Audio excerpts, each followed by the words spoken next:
কি বলবো, আসলে ভাষা নাই।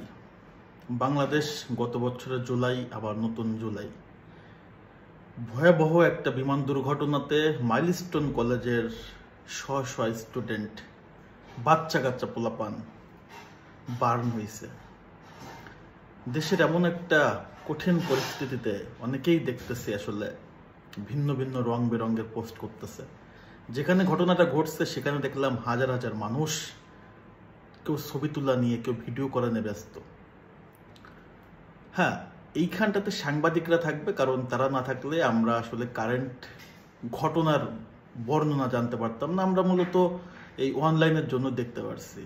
সো মিডিয়া যারা ছিল তারা ঠিক আছে, তাদের এক্সিস্ট ফাইন। কিন্তু এখানে মোটামুটি যদি দেখি তাহলে কয়েক হাজার শুধুমাত্র এখানে সব কন্টেন্ট ক্রিয়েটাররা ভিডিও করতে ব্যস্ত। কেউ যে একটু সহায়তা করবে সেটার আসলে তাদের কোনো ইচ্ছা শক্তি নাই, তারা ভিডিও করতে ব্যস্ত। তাদের ভিউ করতে হবে, ভিউ ব্যবসা হবে, এটা নিয়ে তারা ব্যস্ত। আবার কিছু সংখ্যক লোক দেখছি যারা যে আসলে বোঝাচ্ছে যে আমরা আছি, উপস্থিত, আমরা লাভবাহিক, নাম না বলি। তো সবকিছু মিলাই এমন একটা জাতি, এমন একটা দেশ, যে দেশে কেউ অসুস্থ, কেউ মারা যাচ্ছে, কেউ আগুনে পুড়ে যাচ্ছে, কারোর কোনো রকম কোনো সিম্পেথি নাই, কারোর একটু মাত্র চুল পরিমাণ আসলে আতঙ্ক বা কষ্ট বা কিছু নাই। স্বজন হারা ফ্যামিলি জানে স্বজন হারা কষ্ট। যার সন্তান মারা গেছে, যার সন্তান আগুনে পুড়ে হাসপাতালের বেডে কাতরাইতেছে, সেই জানে সেই কষ্টটার বর্ণনা তার মনের ভিতরে কেমন। তো যাই হোক, আর একটা ব্যাপার বলে রাখি, সেটা হচ্ছে এই ঘটনার পর অনেকের বেশি পরিমাণ দেখছি যে ঠিকানা খুঁজে পাচ্ছে না, অনেকের রক্তের ব্লাড মিলতেছে না। তো একটা জিনিস, সাধারণত আমরা যখন স্কুলে পড়তাম আমাদের আইডি কার্ডে ছিল নাম, ফ্যামিলির যে কোনো কারোর বাবা অথবা মায়ের ফোন নাম্বার এবং ব্লাড গ্রুপ। মাইলস্টোন এত বড় একটা কলেজ স্কুল, যেখানে অনেকগুলো ফ্রেন্ড সার্কেল আমার ছিল ভার্সিটি লাইফে, তারা ওখান থেকে আসছে। সেই একটা কলেজে যাদের নাম, নাম্বার, রোল নাম্বার আছে, কিন্তু আসলে তাদের রক্তের গ্রুপ বা ফ্যামিলির কারো নাম্বার নাই, খুবই হতাশাজনক।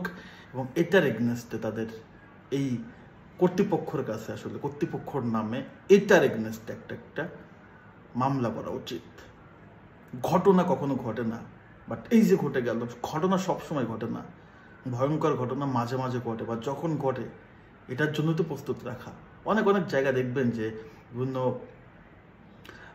আপনার প্রতিষ্ঠান বা বিভিন্ন আসলে মার্কেটে দেখবেন যে আগুন লাগার আগে পানি ব্যবস্থা করে রাখা আছে, যেন আগুন লাগলে পানি ব্যবস্থা।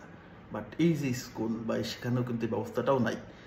ওভারঅল মিলে কি বলবো, যে ভয়ঙ্কর একটা ঘটনা ঘটে গেল। আরেকটা ব্যাপার, পাইলটের কথা কিছু বলার নাই। অনেকেই বলতেছে যে এটা ইচ্ছাকৃত একটা কাজ, আবার অনেকেই বলতেছে যে যদি ইচ্ছাকৃত হইতো তাহলে পাইলট তো নিজে মরতো না, নিজে বেঁচে থাকতো, লাভ দিত, সুযোগ ছিল প্যারাশুট থেকে লাভ দিত। দেখেন ব্যাপারটা কিন্তু কেউ কখনো ইচ্ছাকৃতভাবে বিমান আসলে ক্রাশ করাবে না, কেউই করাবে না। নিজের জীবনটা কেউ এভাবে করে আসলে বিলাই দিবে না, এবং এতগুলো মানুষের জীবন নিবে না, সে যদি আসলে ইনসান হয়ে থাকে।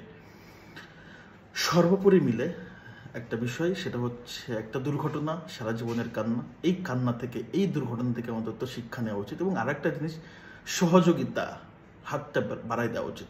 যেহেতু আমরা আসলে ঢাকাতে থাকি না, ঢাকার বাইরে, সো আমাদের আসলে স্পটে যাওয়ার সুযোগ নেই, বাট দূর থেকে দেখতেছি। বাট যে জিনিসগুলো দেখতেছি খুবই ঘৃণা, খুবই লজ্জাদায়ক।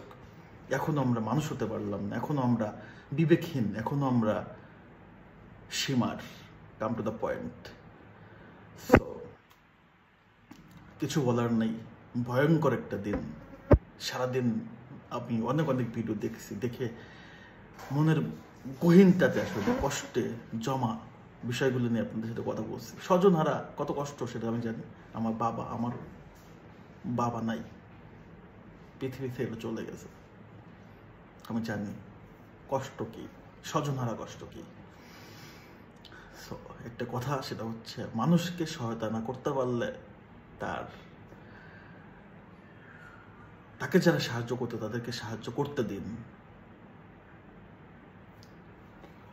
যাই হোক, যারা এই অবস্থাতে আছে তাদেরকে আল্লাহ ধৈর্য দিক, এই ফ্যামিলিকে ধৈর্য দিক, এবং যারা অসুস্থ আছে তাদেরকে আল্লাহ সুস্থ করে দিক, যারা মারা গেছে তাদেরকে সৃষ্টিকর্তা জান্নাতুল ফিরদাউস নসিব করুক, এইটুকুই দোয়া করতে পারি। সো আমরা যে মানুষ হিসেবে মানুষ হই, এটুকুই আসলে আলোচনা। দোয়া করবেন সবাই সবার জন্য, মানুষের জন্য, পাশে থাকবেন, মানুষের স্বার্থ ভুলে মানুষের পাশে থাকবেন, এটাই সবচেয়ে বড় কাজ। দুনিয়াতে এর চেয়ে বড় কাজ নেই। So thank you very much. হে আল্লাহ, তুমি রহমানুর রহিম। আসসালামু আলাইকুম।